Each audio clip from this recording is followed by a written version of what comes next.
Menopausal and perimenopausal women, listen up. It's time to take control of your health and comfort, and Winona is here to help. Winona is a telemedicine company for menopause care who believes that your symptoms are real, important, and deserve to be taken seriously. And for many women, this starts with hormone replacement therapy. Winona's HRT is made with plant-based, bioidentical hormones rather than synthetic ones, so it better aligns with your body to offer relief from hot flashes, weight gain, and other uncomfortable symptoms.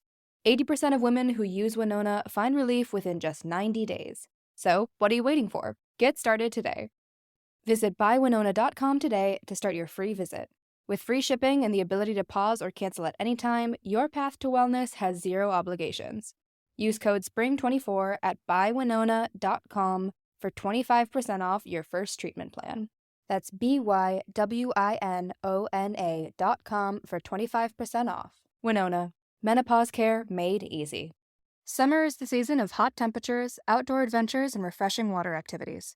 Summer is also the season of rough on your feet, causing dry, cracked heels and toes. Introducing Babyfoot, the original exfoliation foot peel that contains 16 natural extracts formulated to remove dead skin cells in 3 easy steps. Apply the booties, relax for an hour, then wash your feet. In 14 days, you've got baby smooth skin and your feet have never been softer. Letting dead skin cells build up over time is hazardous to your foot health. Our professional-grade DIY products, like our original exfoliation foot peel, our men's foot peel, or our moisturizing mask, are some of the best foot care products on the market, created with your foot health in mind. Pamper yourself with a spa day from the comfort and convenience of your own home with Babyfoot.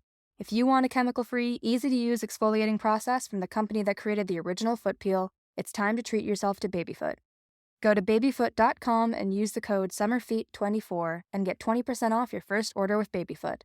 That's babyfoot.com and use the code SUMMERFEET24.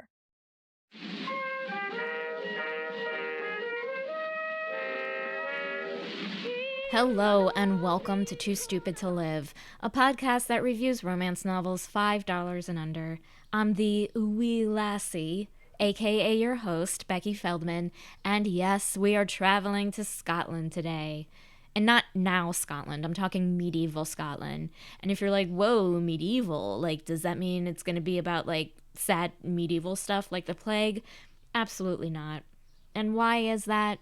Well, one of the reasons is because this book is titled Plaid to the Bone. So I think you kind of know what you're getting yourself into. The book is written by Carolyn Lee, and it is currently $3.99. And I had so much fun bantering about this book with today's guest, Amy Heidt. She's an improv friend of mine. She is so funny and so smart, and you are going to love this episode. So please enjoy this review of Plaid. I can't. I'm so sorry. Enjoy this review of Plaid to the Bone. Well, Amy, welcome to Too Stupid to Live. Thank you. I am thrilled to be here. I am so excited you're here. I've had you on a list of like people I've wanted to get on the show for a while, and I'm like, glad you're here. Really, it all happens at the right time so that we could enjoy this moment and this masterpiece together. Oh my god, this book! I mean, I like told people about the title. I'm sure whoever's listening saw the title and was like, I know what it is. So holy shit. But before we get into it, I had asked you over email if you like what your background in romance is, and you were a V.C. Andrews reader growing up. Yes, I was a young, impressionable child who like had probably like some mild damage done to her little sense of sexuality from those fucking books. Mm-hmm. So like they were just around. My mom was a Jackie Collins reader.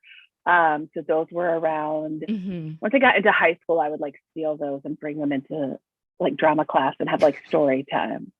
Because there's always, those kinds of books, there's like they're not like this where it's like it's building to like a big love. This is mm-hmm. just like pure smut. So like you just like let the book fall open, and like wherever the book falls open, that's where a good scene is going to be. Mm-hmm. Oh, and so that was my experience. And then the deeply disturbing world of V.C. Andrews. It got under my skin for sure. I reread one a few years ago and I was like, oh my god,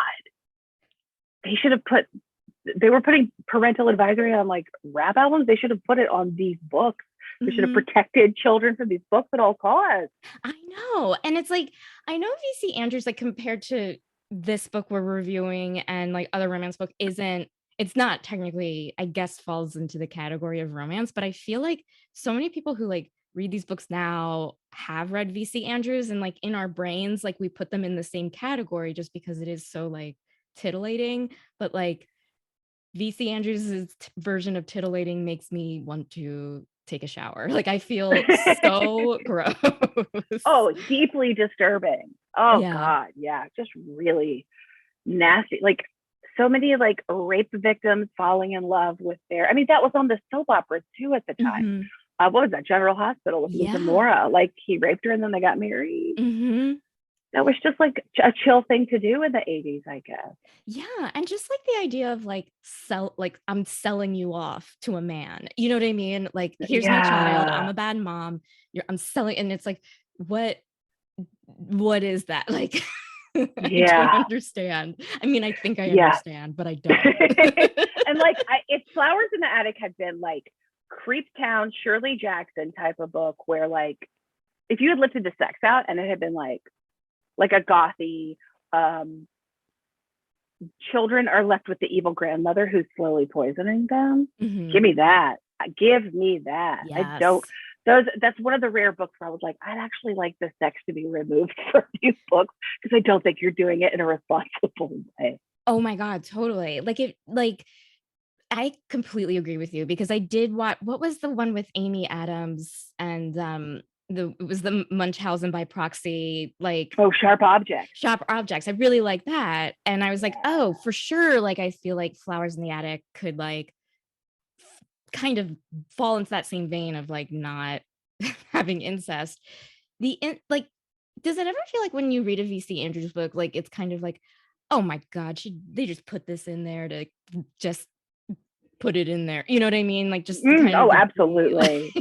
like yes, really. it's like that. What is that thing that Coco Chanel quote of like before you leave the house, take off one accessory. Like you take one thing off. You see, you've got so much else going on here. We and keep the romance if you want, but like we don't need the fucked up sex. There's one called My Sweet Audrina, which I will not go into the plot. I don't know if you've read that one, but like that one is legitimately like irresponsible. Yeah. Oh, sure.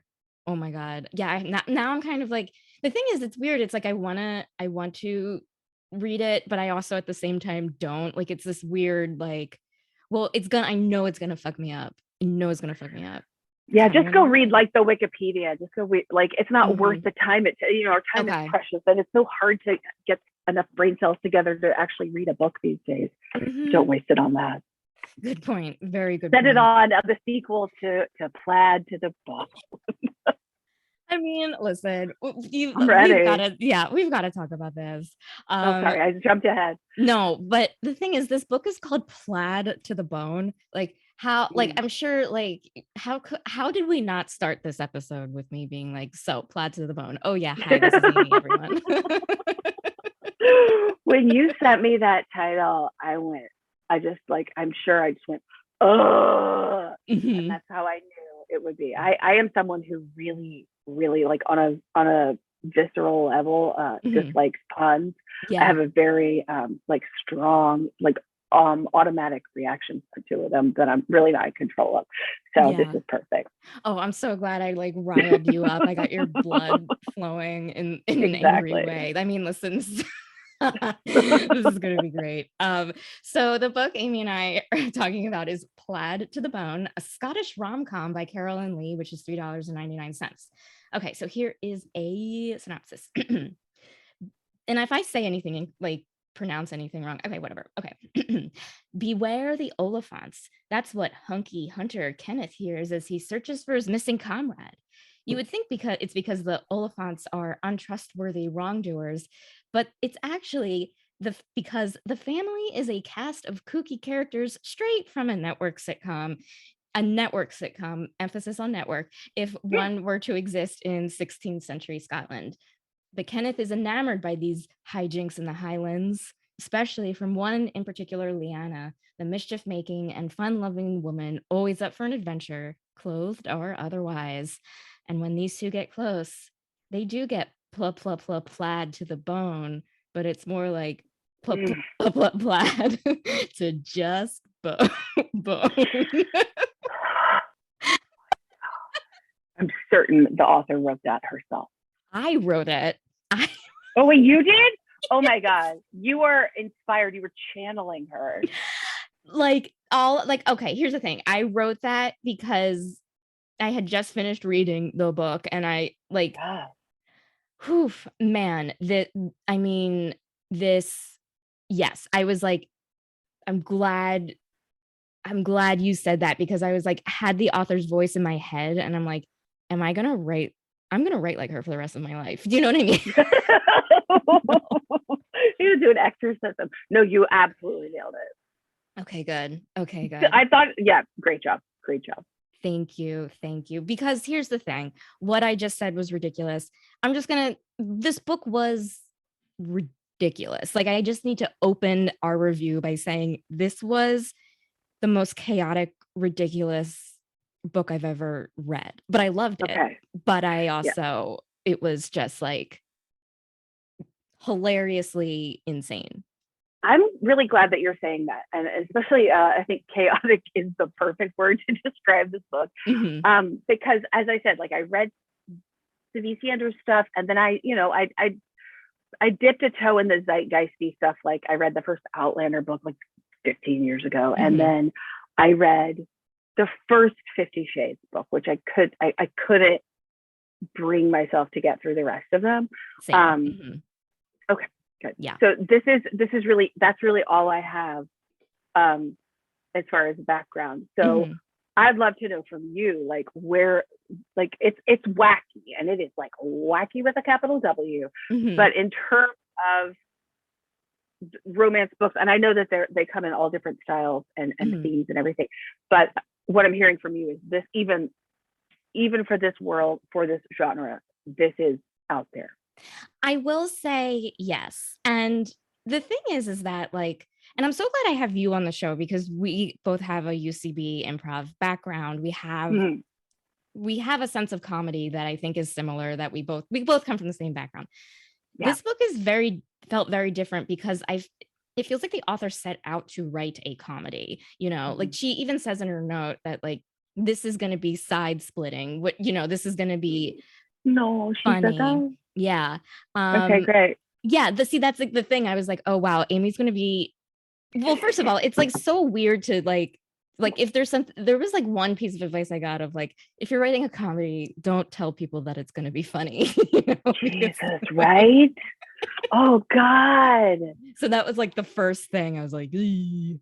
Yeah. Mm-hmm. And like the comedy comes out of what's happening, right? Like, yeah, you have to, when it's an actor, you're taught, like, you don't play the comedy, you play it as seriously as you can, and the comedy is in the writing, it's in the setting, it's in all the other stuff.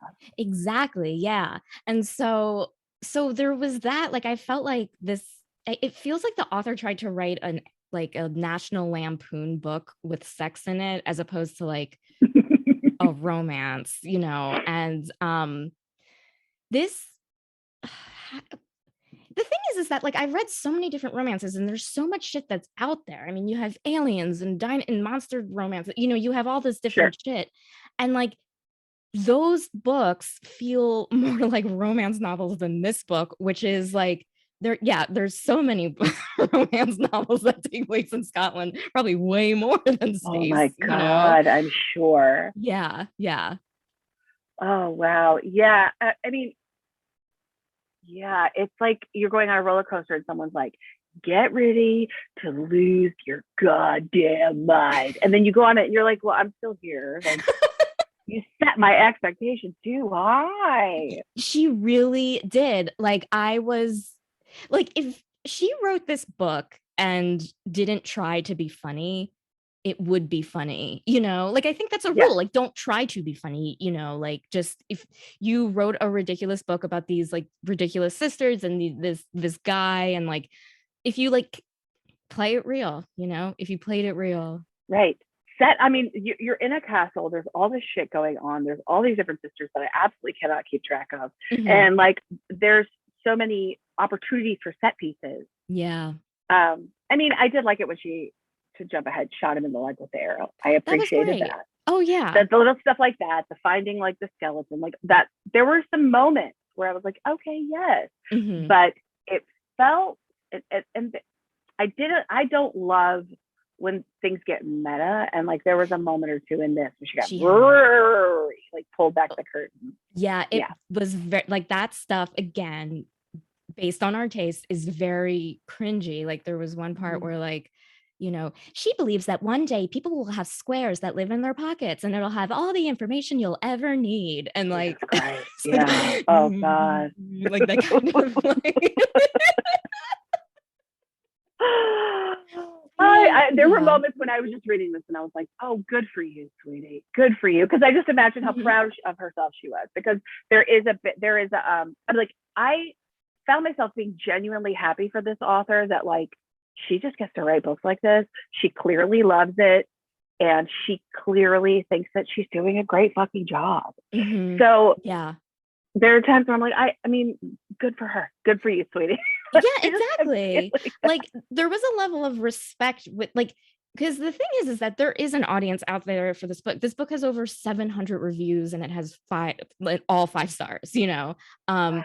So there is an audience out there for that. And like, so it's kind of like, okay, there's a level of respect that like I have for her, because she is just writing to her audience, you know? And like, yes, I didn't, like, I'm so glad it's kind of like with 50 Shades. I'm so glad this book exists, but is it the best? Is it the book for me? Probably not. Totally. Yeah. I like the people who need this book. I'm like psyched for them that they have it. And yeah, it's not my style, but I also, once I got, like, it's hard for me to click in. It took me a minute to click into the world, and anything, I mean, any book, it's a challenge for me to like jump in and be like, okay, there's all of these characters, there's this world, like to sort of get a sense of time and place. And once I did that, I thoroughly enjoyed myself while I was reading it. And I thought the romance part was like the most successful part of the book. Yeah, I was invested in them. Their fate was never really in too much peril, which I was fine with. Oh, sure. Me too. So when the characters first meet each other, it's like, again, it's this raunchy style. She's bathing in our main character, Leanna, who's like this trickster, prankster, the most immature of all of her sisters, is like bathing in a waterfall. And Kenneth, the guy, like sees her. And, you know, again, it's like this like weird, like Mel Brooks style, or even like National Lampoon style, like, well, naked, oh, hello, you know, like Porky's, like watching through the bathroom wall. Exactly. Yeah. It was very, very Porky's. And but the thing is that for them, it is love at first sight. And like, and because they were so like overt about it, I was like, yeah, I'm on board with this, 100% on board. Like, I buy their love, even though it's redonkulous. It's absolutely insane, but like I really loved that this guy was just like immediately so gung-ho for this woman, and I was like, oh, I see why women read these books. This is very fucking satisfying to have a guy be like, this creature, she is the most perfect, she's going to complete me, I'm going to dedicate my life to her. I was like, oh, I get it. I absolutely get it. Yeah, flaws and all. Like she really I love you because of your flaws. Oh yeah, give that to me all day. I mean, that was like very hot, and like he has to tell her that again and again and again, because like she really is like, how do I say this? All of her sisters have talents. Like one cooks, the other is a writer, one is like a healer. The other is like a warrior. Her thing there is are 12 sisters. Like there's so many sisters. Her thing, her character in this is that she just plays pranks on her mom, which is that is very funny. She just tortures her mom. She's like, she's just a little asshole. And I respect it. Yes. Oh my God. She plays like, they talk about a few pranks that she plays on her mom. And like one is like, she told all of her sisters to dress in black and white to like make her mom think she was going colorblind because her mom's a hypochondriac. And I'm like, that's pretty genius. Yes. And then there was another one where she like, this is real, like these are like college pranks. Like if you like, she put 3 pigs in the house and painted 1, 2, and 4 on them, making her mom think there was a pig with the number 3 on it. That was genius. I loved it. That was my favorite one for sure. That was, yes, I agree. Like it was like kind of, it made her the smartest, it kind of made her the smartest one of the group, even though, you know what I mean? Like, yeah, for sure. And it's sort of like a toned down, like early prototype of like a manic pixie dream girl. She's giving very like Natalie Portman in Garden State. Like, I cannot be held to society's rules. I must be different. Yes. At all got like, and but in a way that made sense, especially when you're talking about like an olden timey society that's so patriarchal and so all that bullshit. Yeah, like I like eventually when she starts like falling for Kenneth, which again right away, but like another thing is that like both these, again, because it's love at first sight, is also like lust at first sight, and she is just like, I'm gonna play a prank. Oh my god, I need a dick inside me, you know. It's like her maturity like grows from like 12 to 21 in like 2 hours. I didn't.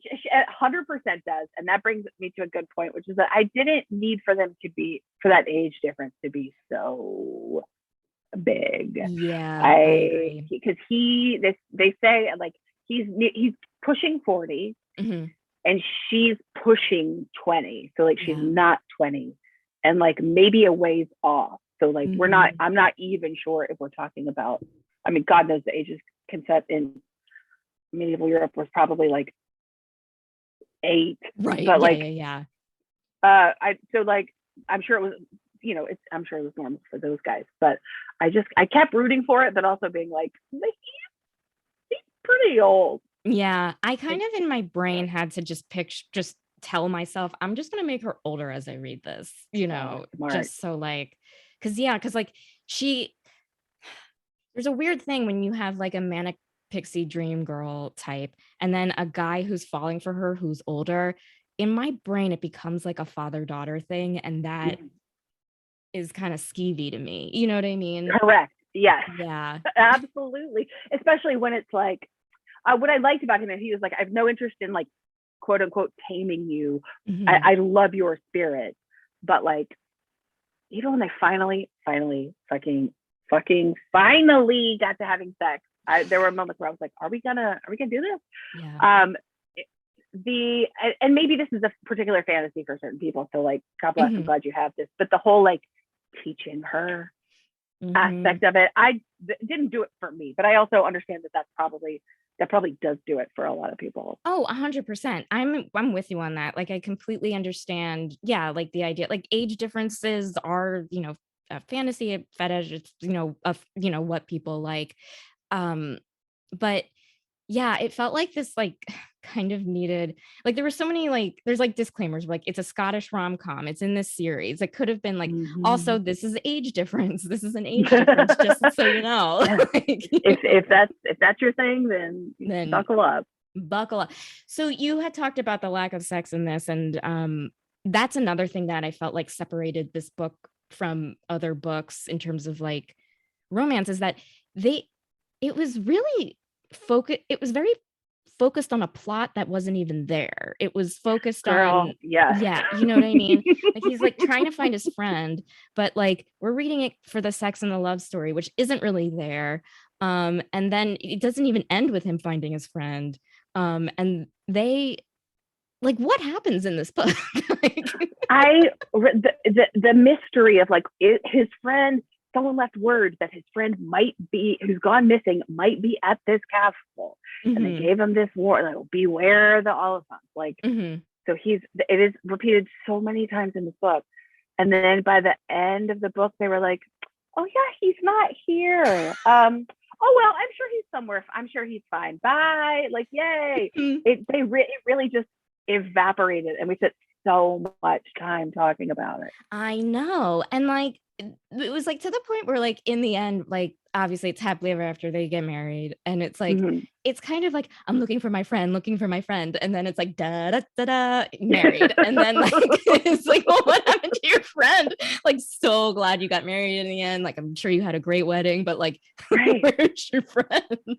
Where's your friend, my dude? Also, who were those guys that just showed up and shot your like assistant? Yes, they're out of danger. nowhere. Yeah, bandits or some shit came up and shot your guy, which is why we needed him to get hurt, which is why you have to stay at the castle, which is why you have the time to get to know the girl. Like we get all of this stuff.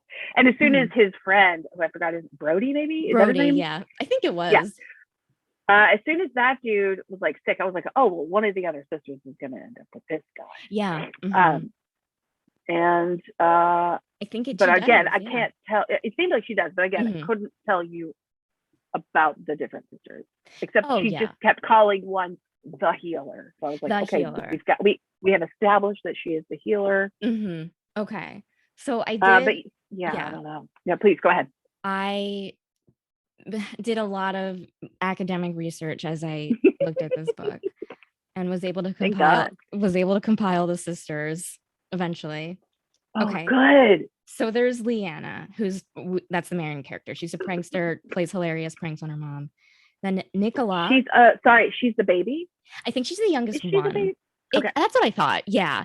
I got that vibe too. Yeah, and so the entire family, they were like, we need a man to take on the lairdship, after the dad dies, and they don't have any men. They don't have any boy children, so they're fucked. So they're like, we need to marry off and so since like Leanna was like the last kid, they were like, please be a boy, please be a boy. Nope, it was Leanna.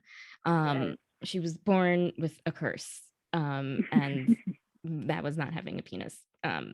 Okay, such a curse. So, I mean, listen, I could get into it all day.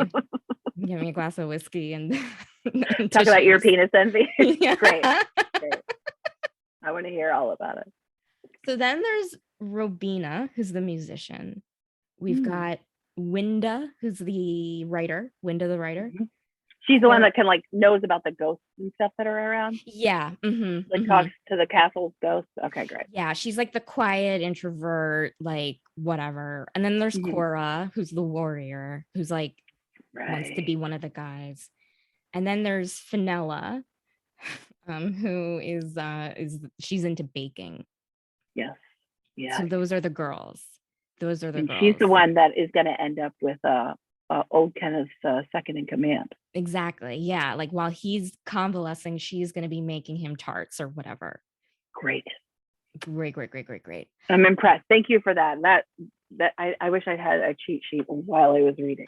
Yeah. I mean, here's the thing. Like the thing is that like in these books, like I don't give a shit about the sisters. Like,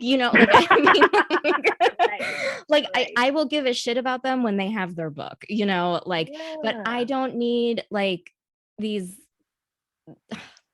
really long ass scenes of like them like talking, like I'm just like, I want heat, I want love, sex, this love story, like kind of these like silly jokes of kind of like these long scenes with like ongoing jokes that are played again and again and again was like, I don't know. Yeah. It was weird. Yeah. And again, because I don't really have a good frame of reference, I was reading being like, I don't know if this is standard for romance novels, but it's sounding like it's not. Definitely not the ones that I read. I mean, there's so many books out there. I would imagine there has to be plenty of books that are like this. They are not the ones that like I gravitate towards. I mean, this is what it felt like. Like I'm going to sound like a cinephile asshole, but like, oh yes, I don't like Marx Brothers movies. This is the first time I'm saying this aloud. So brave. Thank you. Because like I feel like whenever I watch them, the Marx Brothers are always interrupting the story by doing their Marx Brothers thing. And they just they remind me of like I'm obsessed with this take. This is a phenomenal take. Keep going. They remind me of like the class clown in class who just won't shut up, and it's just like, just shut up. Oh my God, the teacher's pet in you is not having their bullshit. Yeah.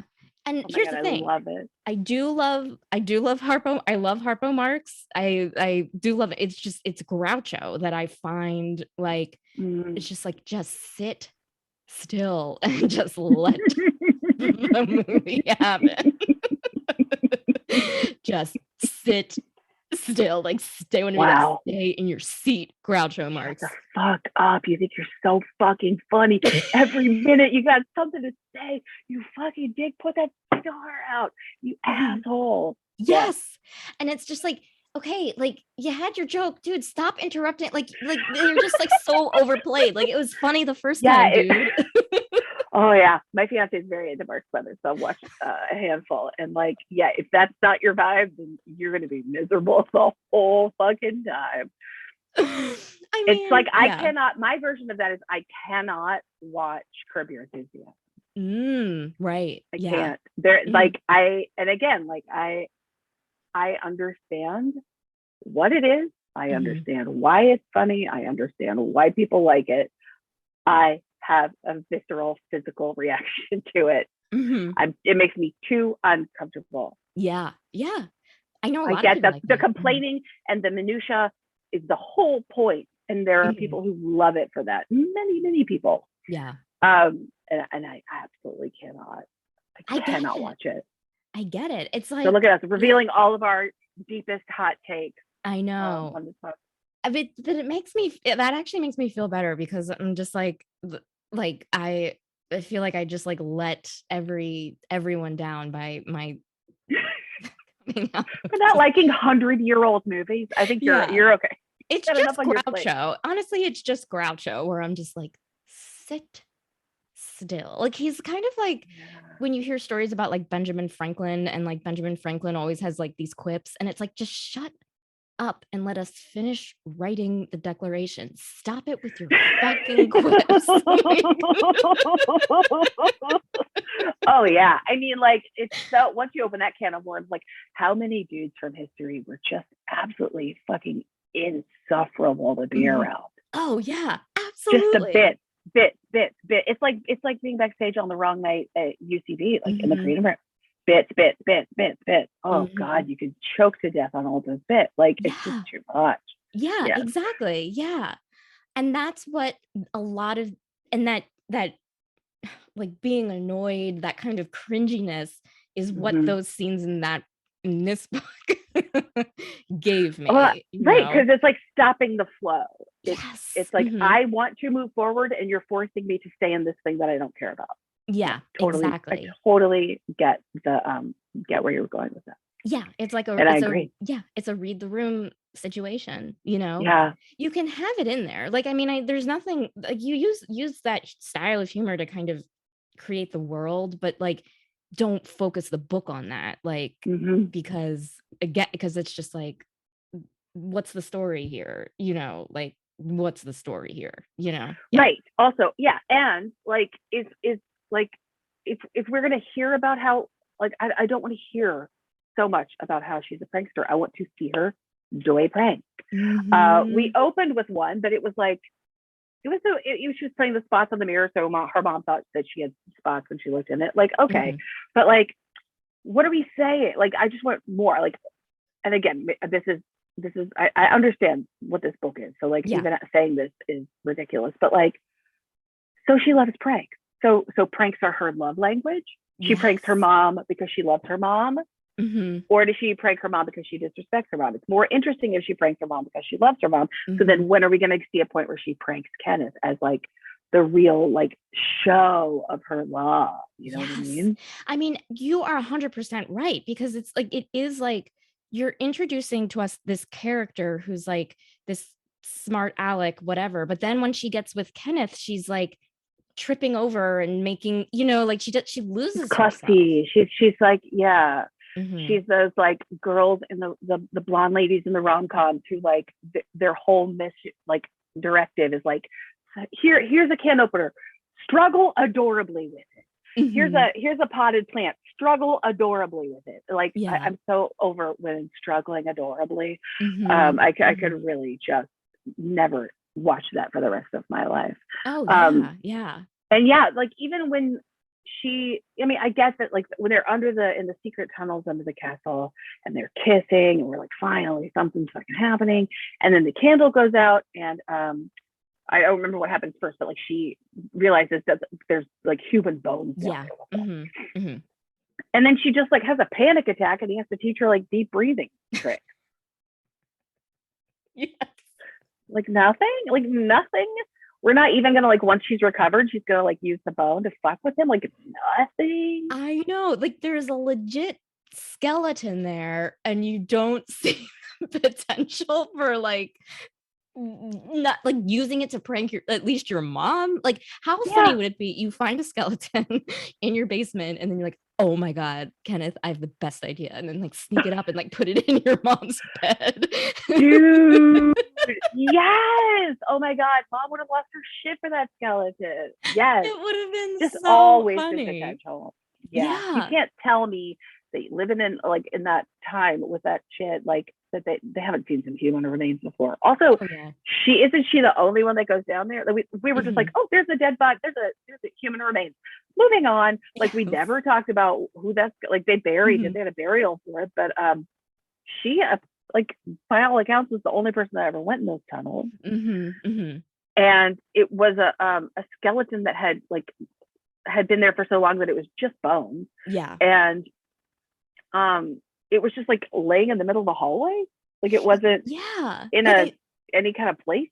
No, yeah, like no one like this whole family didn't notice that generations of this family didn't notice that there was a corpse in their basement for right. But centuries. Also like maybe I've watched too much Game of Thrones, but like isn't that where you put corpses? Right. Like yeah. I don't know. Like I'm just picturing like isn't that where the dead bodies go in castles? Like down in some fucking vault or some tomb or something. Yeah, I mean, I always thought they're buried or thrown in the moat or something, but that's what I would do. Around the castle just full of bones. That's like, badass. I would do it. It would be effective. Fish? Yeah. Ooh, a fish. Nope, it's a dead human. You know what? This moat is working because I'm not going in there. Yeah. It's a bad place. Don't go in that castle. It's really keeping them out. Yes, something. My God. Yeah. And I think it's kind of like, again, using an improv term, a promise of the premise in a way. Is that an improv term? I don't fucking remember. But it's like, I think so. Yeah, like you introduce a character, you have this interesting quirk, and it's like, but then it disappears the second, Mr. Hunky Pants, as I like to say, yes. comes in. Like it would have been nice to like it would have been fun to like. I think you're right. Like it would have been so fun to watch her play pranks on him and just give him a hard time and just rib him. Like that would have been empowering to be like. That would have been great. Yeah.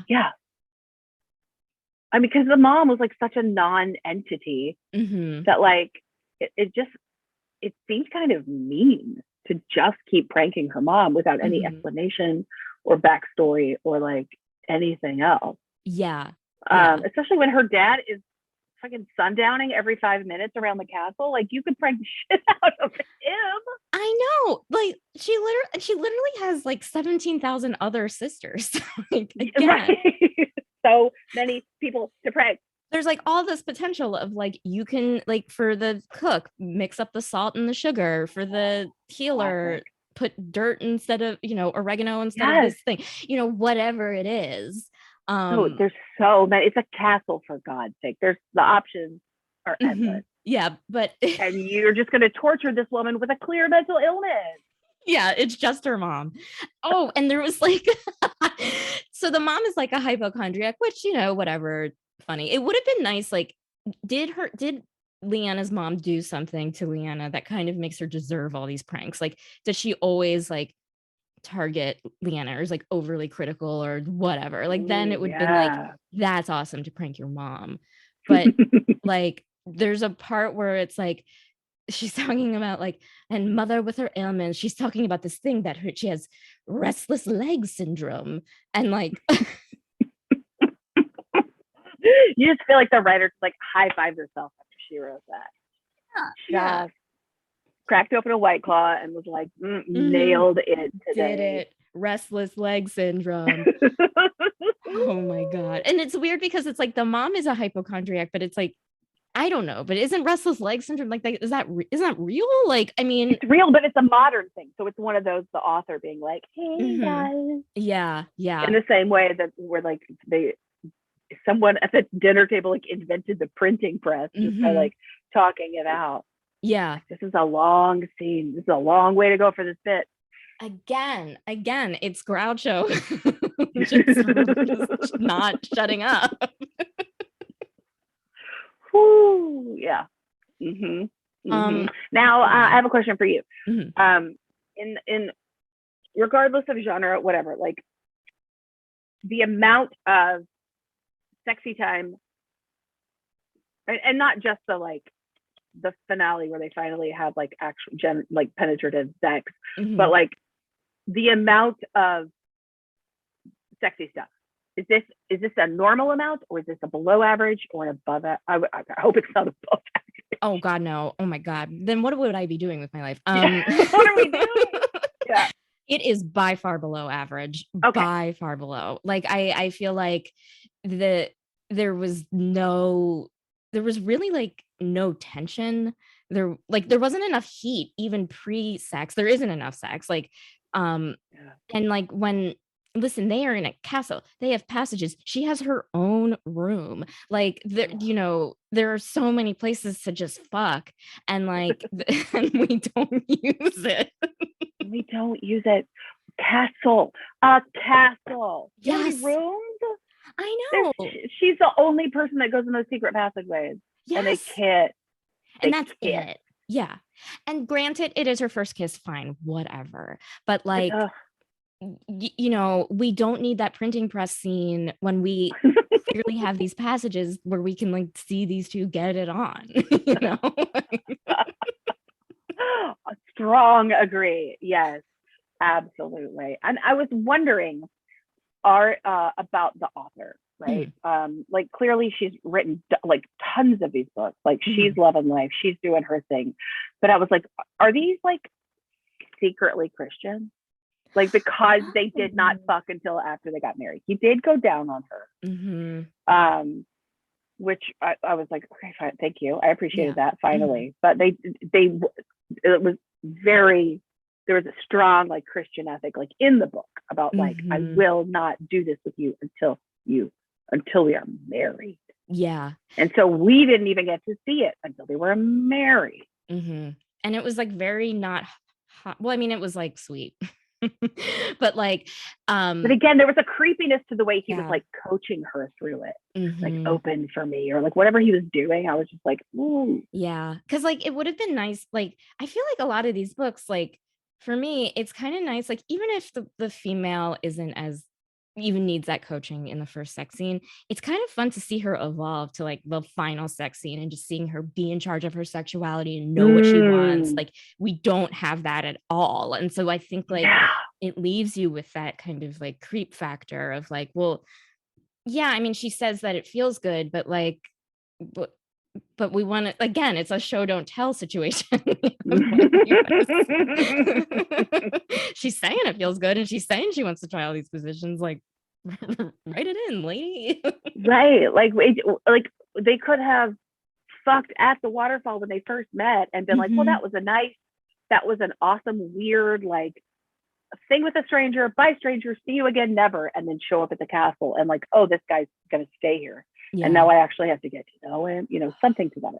Because if she is as progressive and whatever, like when there's a huge moment where she like loses her shit because she realizes that he's a lord and that's going to make her a lady. And she like does not want to be a lady because she doesn't want to change who she is. And she's not ladylike in those ways. And she's not going to conform. And like, it's a very, I liked her for that. To be like, wait, you're gonna want to change me. Like you say you don't, but you're gonna want to change me. Yeah. If she's that progressive, then just like fuck him at the waterfall, sweetie. You know what I mean? Yeah. Like and I think like when you mentioned that it's kind of like has this Christian ideal, I see that in this. Like I feel like my first like when I was reading it, I was like, oh, okay, fine. It was the times. Women didn't have, well, aren't supposed to have sex till marriage. Good girls don't have sex till marriage. So maybe that's what it is. But like also it's not like this book is from the 1500s. You know what I mean? She invents the iPhone and restless leg syndrome in this fucking book. She could have one woman who's like not tied, like sexually, repressed. Exactly. Yeah. And like, granted, okay, she mentions that she masturbates and like, they talk about lady bits and or I guess. Oh, there's like a weird like Kama Sutra like tapestry that the girls all giggle over. Yeah. But which like is that's fine, great, cute, but like but it's like we're adults and it's like, okay, fine. Like these girls aren't cloistered, I would say. But like it's weird because it's like it would be nice to like know what like you don't have to like have them have sex before she's married and then she suddenly gets pregnant. Like fine, like just like there's so much you can do. Yeah. Like, and it doesn't even need to be like penetrative sex. Like when they see each other at the waterfall for the first time, like there could be a hot moment of some type of interaction. Like it doesn't have to be whatever. Like it was just this book felt you very could sexless. build. Yeah. Okay. Good. All yeah. right. Yeah. I'm glad that my take was correct about that. Yeah. I mean, I'm curious about her other books. If it's all like this. Okay. So if it's not about the sex, I mean, it's building to the sex, obviously, but it's building way more to like the relationship. Yeah. And she calls a rom-com. Now, how many? I'm sorry, I feel like I am actually interviewing you, but I'm so curious about romance novels. How many romance novels have you come across that describe themselves as rom-com? Not a lot, because they will describe themselves as and I could be wrong, but from what I understand, it's usually rom-coms are like contemporary romance or like like or I but like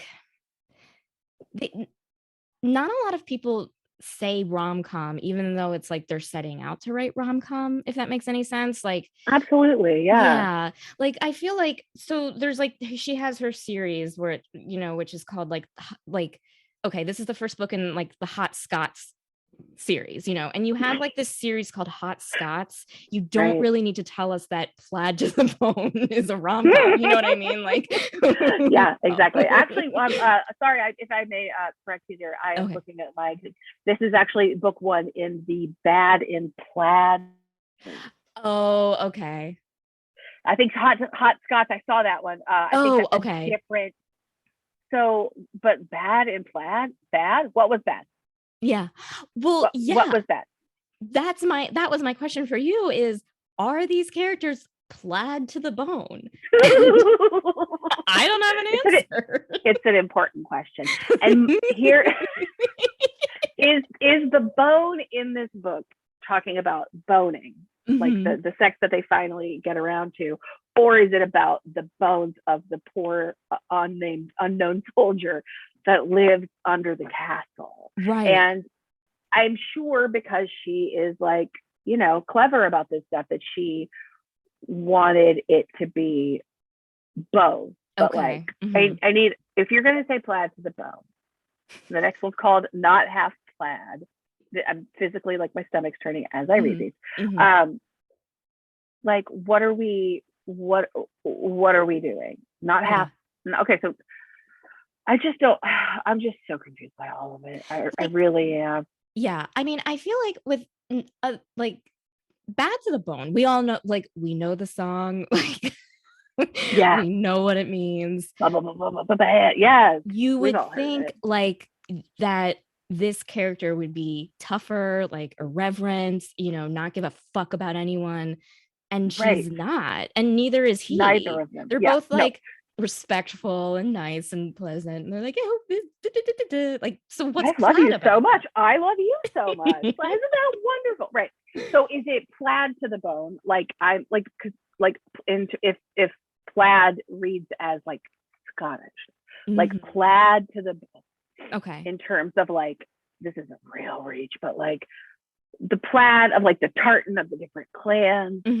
And so like they are their plaid, they are their clan to the bone, of like, I am an elephant to the bone, and he is a whatever the fuck his name was, that he had this ridiculous fake name that he was giving everyone the whole time that had the words Bruce Campbell in it, and I was like, all right, sweetie, all right, I'm happy for you. Yeah, exactly. Yeah. But like, is that it? That there, but if that's what we were going for, like either way, we need a lot more of something, because that's also a thing, to be like, this is who I am. I come from these people, and this is who I am, and I don't want to leave. Well, this is who I am. You know, there's some tension there. Or let someone be bad to the bone, and no one's bad to the bone. Yeah, like it. You know, because like I feel like if it was like plaid to the bone, and it's because, you know, I'm Scottish, then I would want to see a book about like someone, again, way more sex, whatever, but like but like loving their like Scottish heritage, and it being about, you know what I mean, like it being about their culture. Then if it's plaid to the bone, if you literally have plaid on your bones, you know.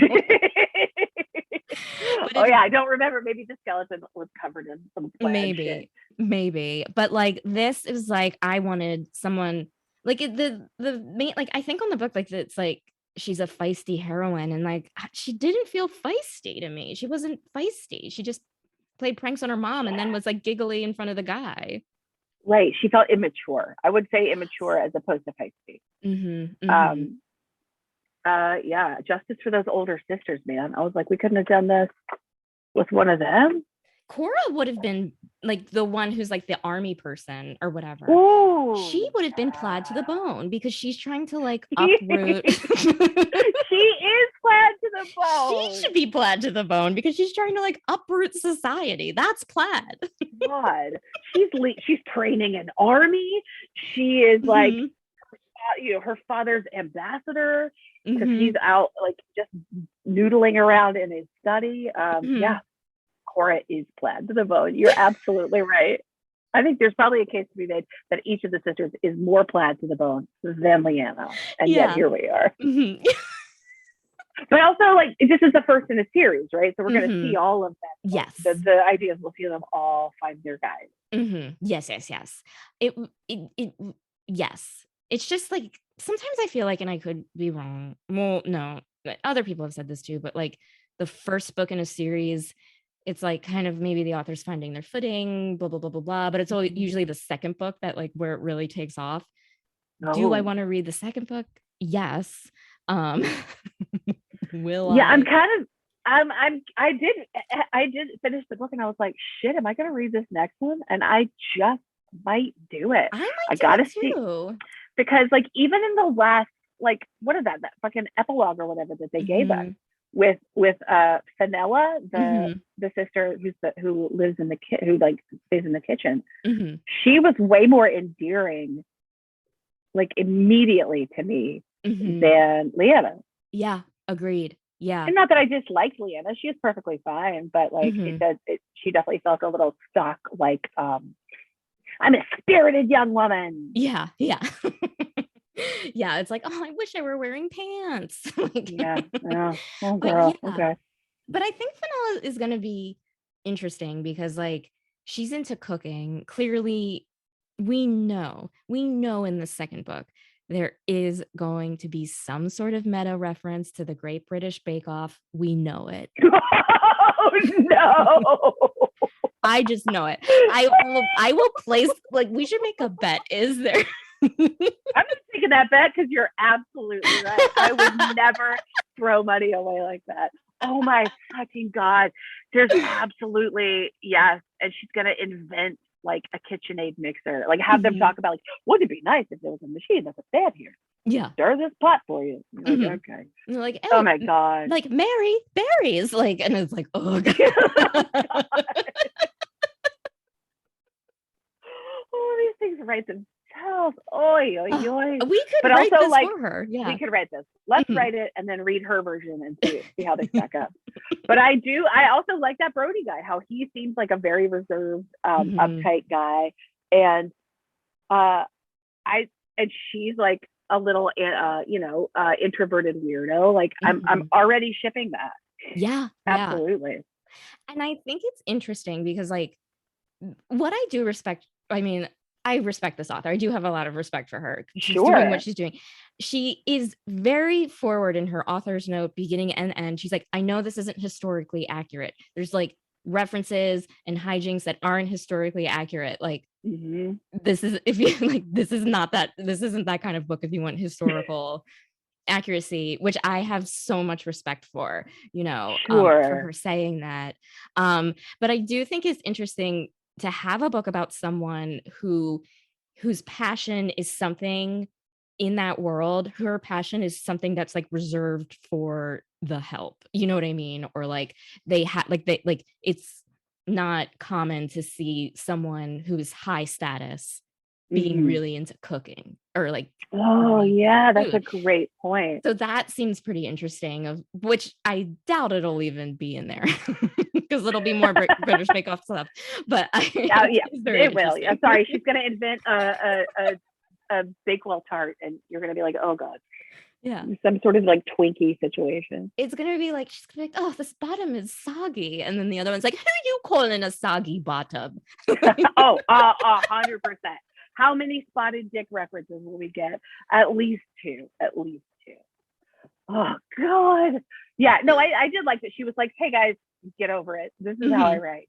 I appreciated that. Exactly. Yeah. And I think like that's like this, like she has a level of commitment to this that I respect, like just to the tone, to like these books, like she doesn't need to commit that much just through her writing, like we know, you know what I mean? Yes, and she doesn't take any of it too seriously. Exactly. Yeah. Which is nice.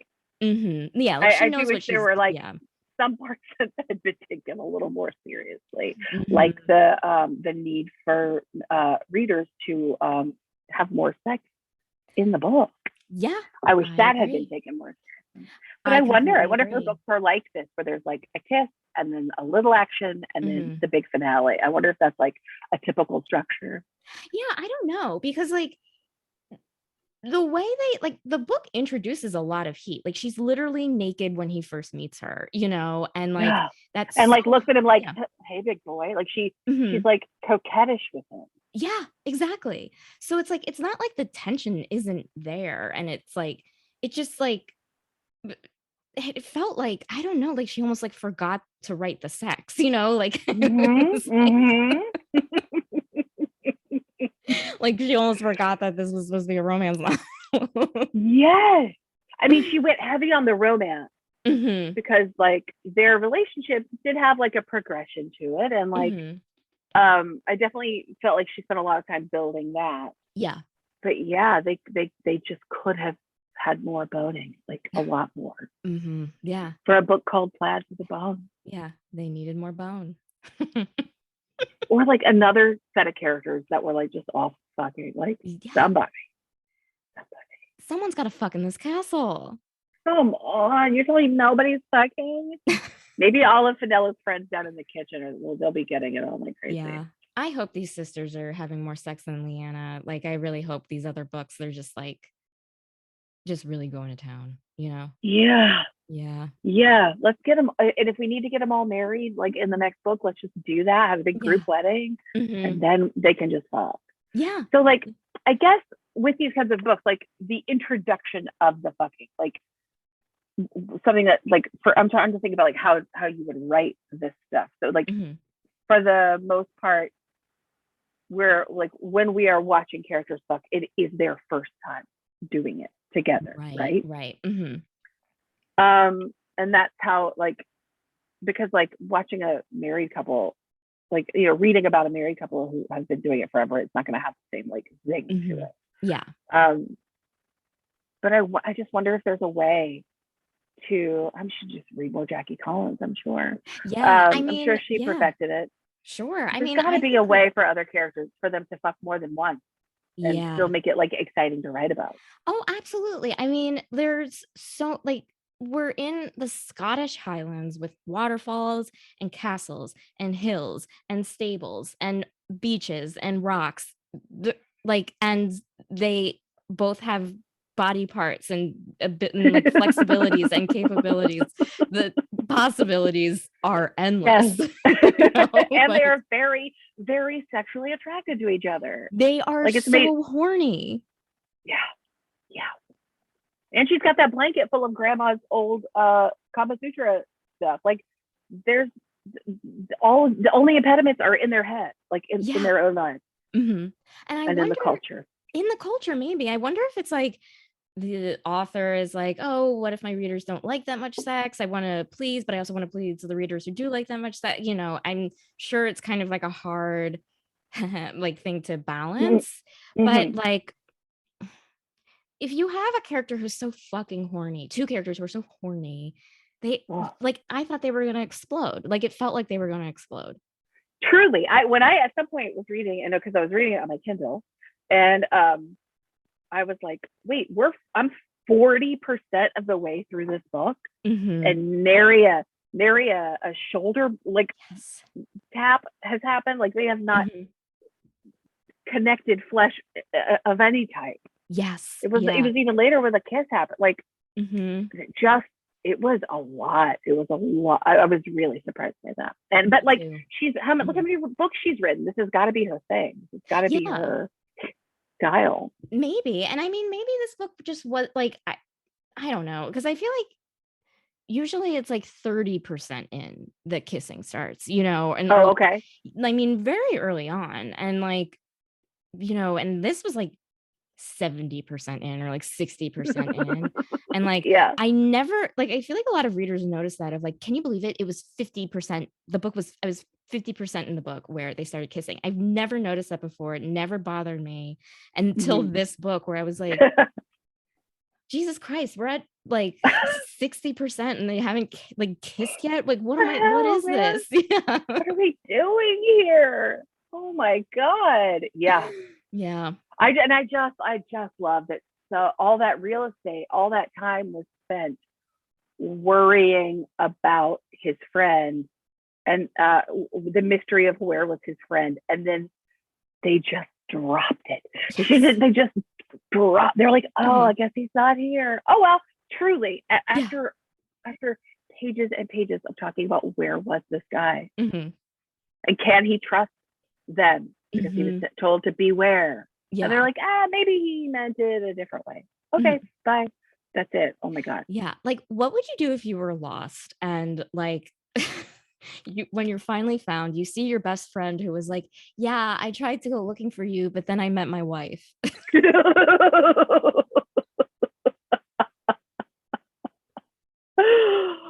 Oh God, I would be pissed. Yeah.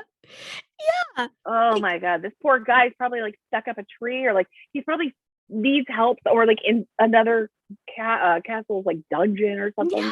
Yeah. He's like, I'm so glad you had a nice romp, you bitch. Yeah, and it's like, hang on a second. You took time off from finding me to walk down the aisle and have like a full celebration. Oh yeah. Oh yeah. Oh, you have fun teaching her how to shoot a bow and arrow, you piece of shit. Like, dude, I understand needing to take a night off, like whatever, you meet someone on your way to find me, but it's kind of like, yeah, you know what? I can take a few days to, plan the wedding, find the flowers, get a suit made. Like, oh my God, all of it. Send back to my castle for whatever I need, like whatever. Yeah. Oh God. Yeah. So much. That poor friend. I mean, we have to hope he's dead at this point, right? I hope so. It seems like throughout like the entire series, like that's going to be a through line of like, we're going to find him eventually. That said, though, is that really the best through line here of like, this poor guy is just like, he's just still lost and is taking a side seat to these characters' lives, like. Totally. Like, if we're gonna get like all the way in the weeds with the plot line, does it need to be this guy? Does it need to be this? Yeah. Who cares? It could be like literally like I would buy if it was like maybe there's going to be an impending war, you know, and it's like, okay, fine, we Mm-hmm. don't know, but you have a friend who is literally lost and like you are literally looking for that friend and yet you're having a great time. You just stop to like have a quick whirlwind romance that dragged on and on. A very chaste whirlwind romance. I mean, like, so we have to assume that we're gonna find him and like the last remaining sister is gonna end up with him, right? I hope so. Yeah, I hope so. And maybe like yes. That's kind of what I think because like why introduce this character that's going to be in all of these books and then being like, oh, we found him. Anyway, here are these other two characters I'm excited about. Like, hey man, nice to see you. Anyway, I gotta go have sex with this woman. Psych. Oh, Or it go ends back. with like where is he? And they go all the way back and he was like, hey, I was just like in my house hanging out. This Guys, I whole was time. fine. Yeah, I was just in You the know, basement. I sent you a bunch of text messages. We Yeah. don't know what those are because they haven't been invented yet. Mm-hmm. The end. And yuck, yuck, yuck. Oh, what a delight. What an What a absolute delight. delight. Okay, I'm going to ask you for a final rating and any thoughts you might have. So it's going to be out of 5 kilts. One out of 5 kilts means it was terrible. 5 out of 5 kilts means it was the best thing you ever read. Rate on enjoyability because like this, how much you enjoyed reading this book. Okay. Yeah. Go ahead. In that scale, I would give it 3 kills because Mm-hmm. I certainly enjoyed myself reading it, and like I don't know, it's always fun to pick stuff apart, but like I enjoyed reading it, and I think it's telling that there was some investment there, like by how much I wanted more from it, you know. Mm-hmm. Mm-hmm. Absolutely. So yeah, I mean, coming in as a pretty newbie in this world, yeah, I had a great time. But yeah, I got to take 2 kills off for the 2 really X-rated scenes that weren't there. Mm-hmm. I needed like 2 more, right? Mm-hmm. I mean, again, it's called Plaid to the Bone. Like, I mean, I'm sorry, but like, it's just like I wanted bad. I wanted something bad, like real bad. Like literal sex in a stable with a party going outside on the other side of the stable. Like I wanted bad, you know? Yes. Mm-hmm. Or like if he had been told the whole time, beware the elephant. Okay. Why? It's a bunch of chicks and like 2 like doddering old people. Mm-hmm. Why not beware this guy and like have it be like that archetype of like the mysterious loner with a past. Yeah. Who's really sweet at heart once the right young lass, opens him up. But like, yeah, we could have blown it out more. We could have thought just maybe for like 5 more minutes about that title and maybe put a couple more scenes in. I agree. Yeah. And I'm with you. I give it 3 out of 5 kilts. Cause like it was a romp, but yeah, I feel like there were a lot of ideas that didn't come to fruition in more ways than one. Truly. But also I think that with these books, you could put any of the titles. I think she just like put the titles in like a bowl or something and just pull them out. Like you could, I mean, the next one's called Not Half Plaid. That might as well be the title for this one. Like that's I feel like that would be a better title for this. And like I feel like Plaid to the Bone like needs to be something that's like just because of like, well, I mean, I say this like I said it again and again, but like just because of the song and what it means and what we all as a culture knows what it means. Like we want civil disobedience. Like this is what I want. Or somebody getting digged down, like something. Mm-hmm. Like just some wild sex that you wouldn't imagine, like kink, a third person coming in, just something that's plaid, something that's plaid. All the way to the bone, man.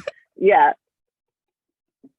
100%. Well, Amy, thank you so much for being a guest. This was just so fun. I'm trying to think of like delight. This was a delight. Do you have anything you want to promote? An account of sorts, a social media Sure. Act Blue has aggregated like 80 local abortion funds, and if you'd like to be a part of the positive change in this world, you can go there and make your money count. Local abortion funds are really crucial and will be going forward, and that's really all I feel like promoting today. Thank you so much. Honestly, like I needed to hear that. So today's the day that we all learned that the leak of Roe v. Wade is out. So we're all trying to, make ourselves feel better with a book called Plaid to the Bone. Yes, I'm very grateful for it. It Yeah. helps. Oh my God, 100%. Well, again, Amy, thank you so much for being a guest. I had so much fun. Me too. Thank you so much. This was great. Hi, it's Becky here again. And if you're still listening, oh my God, thank you for listening to the whole episode. But I also wanted to remind you that I will be performing my solo comedy show, Tight, Sexy Stories About Pelvic Pain, at the Hollywood Fringe Festival this June. And if you're like, Becky, I'm not in Hollywood, that's okay. Because the show will be streaming and you can watch from the comfort of your own home, anywhere in the world, or even in space if you have that technology. Listen, there could be aliens listening right now. There's no proof there's not. Listen, I can talk about that all day, but listen. Okay, there is a special promo code for TSTL listeners. So when you check out, and as you're buying tickets, use the code TSTL for $2 off the ticket price. For more information, you can check out tight-show.com or check out the show notes on tstlpodcast.com. Too Stupid to Live is part of the Frolic Podcast Network. For more podcasts you'll love, visit frolic.media/podcasts. Thank you so much for listening, and have a great rest of your day.